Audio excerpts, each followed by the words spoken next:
Hey, what's up, DS3TV? I can see you haven't subscribed to the channel. It's kind of weird. You should subscribe. I mean, we got some good content here. And also, go to the Twitch that's in the link down in the description. Link is probably right here under me. And yeah, should do all of that. And yeah, please subscribe. Get to see me have hot sauce that I don't really want to have when we get to 10,000. So subscribe. What is up, DS3TV? We're back for another video. This one is classic summarized by Sarcastic Productions. This one is the Oresteia. So let's get into this one. Should be a good video. We love Sarcastic Productions, and we also love Red, which they are right here. And let's get into the video and play. Long time ago, I said I was going to summarize the Oresteia. You know, finally tie a nice... That's how you say it, Oresteia. Sorry. ...little ribbon around Agamemnon's catastrophic landslide Water? of a personal life and close that particular chapter of Greek mytho-history. And then I just kind of didn't. I mean, I had stuff going on, like, college and moving and not sleeping enough, and then drawing 300 frames for the Iliad video. I felt that. I actually feel that a lot.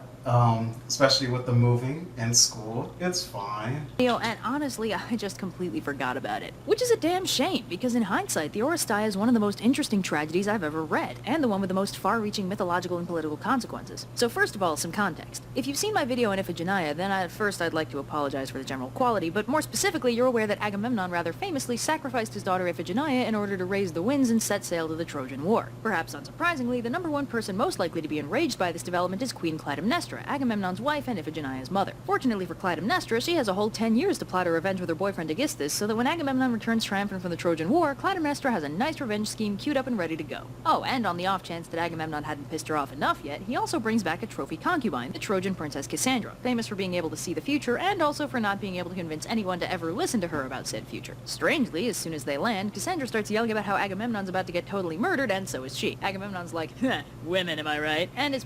Well, this is not good. I feel like that would be a terrible superpower to have, though, like to see into the future, but nobody, like literally nobody believes you. I would hate that. Promptly murdered in the bath by Clytemnestra, who also kills Cassandra. What a twist! One thing we do have to keep in mind when we're reading this story is that in ancient Greece, murdering family was seriously not okay, regardless of the circumstances. Agamemnon got a pass for killing his daughter because the gods ordered him to, but Clytemnestra murdering Agamemnon as retaliation was considered pretty reprehensible just on principle, even though from a more modern perspective it's an almost precedented response. Now, because she wasn't related to Agamemnon by blood, Clytemnestra gets something of a pass from the gods, but the bottom line is we're really not supposed to be rooting for her. So Aegisthus takes the throne of Argos, and part 1 of the Oresteia wraps up on a high note, at least if you're Clytemnestra. So like all the best stories where the appointed bad guys win at the end of Act 1, part 2 begins with a several-year time skip, and Clytemnestra has a nightmare about giving birth to a snake. She worries that this might be an omen that the gods are angry with her for some unknown reason, so she sends her long-suffering daughter Electra, along with a posse of slave women, to offer libations on Agamemnon's grave. Now, Electra is none too pleased with her new evil dad or her old evil mom, and neither are any of the slaves, but they don't really have a whole lot of autonomy, so they do as Clytemnestra says. And it's a good thing, too, because when she goes to the grave, Electra meets her brother Orestes, who's been exiled from Argos for several years. He's back and ready for some sick vengeance because Apollo's oracle told him he has to stab his mom for stabbing his dad. Orestes and Electra throw out some prayers to their dead dad, then concoct a plan to kill Clytemnestra and also Aegisthus just because. Orestes disguises himself as an ordinary traveler and heads up to the palace, and when Clytemnestra answers the door, he says that he's been sent to inform her that her son Orestes is totally dead. Clytemnestra is majorly bummed out by this, or at least she appears to be. It's kinda hard to tell with her. Anyway, she... Oh, she might not be. She might know something more. Invites Orestes in, and he promptly navigates his way to Aegisthus, who, thanks to the machinations of the Greek chorus, is totally unguarded. Orestes promptly murders him, and when Clytemnestra comes charging in with an axe, he gets ready to kill her too. But then he's all conflicted and junk. After all, she is his mother. Clytemnestra argues with him for a few lines, but Orestes' hype man reminds him about the Apollo thing, and Orestes makes up his mind, successfully murdering Clytemnestra. So that's cool, right? Well, you know how sometimes when you're watching a cop show and the cops like zero in on the bad guy and the whole plot gets wrapped up all nice and neat, but then you check the timestamp and you realize there's like a whole 20 minutes left in the episode and you're like, oh man, there's no way something's not about to go catastrophic. Yep, and that's how you know that something's gonna go catastrophically wrong at this point. Catastrophically wrong. So Orestes promptly begins hallucinating that the Furies are torturing him for the crime of matricide, which was one of those things that you just super hella weren't supposed to do in ancient Greece. The chorus questions his sanity, and Orestes runs off into the night, harried by nightmares that nobody else can see. So part 3 begins when a priestess of Apollo heads into the temple at Delphi for work one morning, at which point she sees Orestes passed out in the supplicant's chair, surrounded by the Furies, who are all asleep. As it turns out, Apollo pulled a total bro move and cast a spell on the Furies to knock him out. Nice, Apollo, my boy. Yes, let's go. So Orestes can take some time to take a nap and then seek refuge in Athens. Orestes starts heading to Athens with the help of Hermes, at which point the ghost of Clytemnestra slaps the Furies awake and sends them off after him again. So Orestes has just enough time to arrive in Athens and throw out a prayer to Athena before the Furies catch up to him. Luckily for him, Athena has been keeping an eye out for him and manifests to take care of this whole mess. So Athena gets the general gist of the situation and says that this whole thing is too complicated for her to judge on her own, so it's time to establish the Athenian legal system. Yeah, so as it turns out, this whole play is basically a giant excuse to explain the Athenian judiciary system. Huh, that's, you know, that actually is a pretty good story just to talk about, like, a judiciary system. Like, America's is kind of boring, not gonna lie. Like, you know, some dude decided just to make, I'm making it as general as possible. Some dude just decided on a piece of paper, hey, you know, let's make a judge system where we just, you know, try people. They get to stay on for life. Yeah, yada, yada, yada. On the other hand, in Athens, they were like, no. We're gonna up this about 10. We're gonna up this, like, from here. We're gonna up this tenfold. Swerve. So Athena assembles a jury of Athenian citizens and places herself as the judge, and Apollo shows up to be Orestes' defense attorney. The Furies are deeply uncomfortable with this whole prosecution business, being better equipped to enact vigilante justice rather than... I feel like this is like this, like the Nintendo game. I can't think of the game, but you play as a lawyer.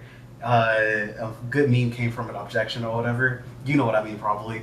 Somebody's gonna say it in the comment section. It's fine. Actual justice, but they give it the old college try anyway. So Orestes gets cross-examined by the Furies, who get him to spill that, yes, he did indeed murder his mother, but in his defense, she had it coming, and besides, says Orestes, she wasn't really his mother. If that sounded baffling, don't worry, Apollo's got you covered. See, according to Apollo, motherhood doesn't mean anything. It's really the father that has the true claim to parenthood, and the mother is just a walking fetus incubator.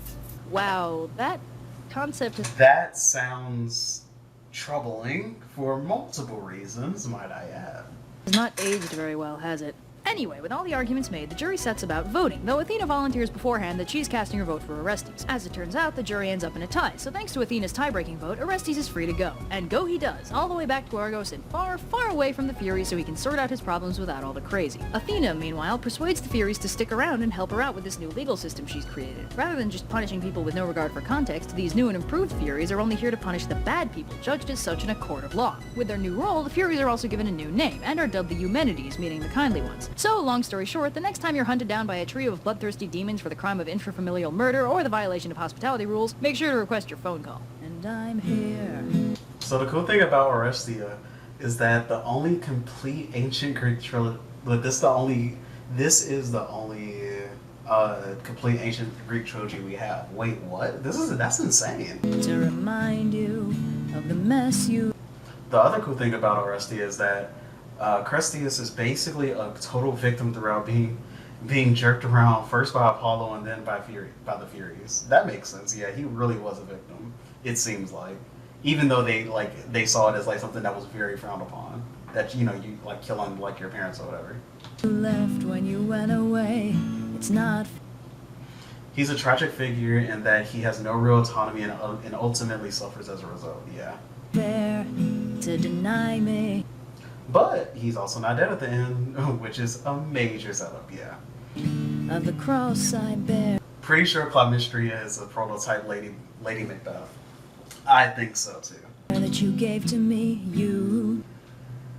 This song is only sort of appropriate for the story, but whatever. I mean, hey, it's fine. You ought to know. This is really good. This is a really good video. I think that this video was amazing. But yeah, talk to you guys in the next video. Subscribe to the channel. Original video will be down linked in the description. And also subscribe, get me to 10,000 subscribers because I will have the Hot Ones hot sauce. And I don't even like hot sauce, so that's going to be terrible for me. But it's going to be content. So yeah, talk to you guys in the next video, and peace.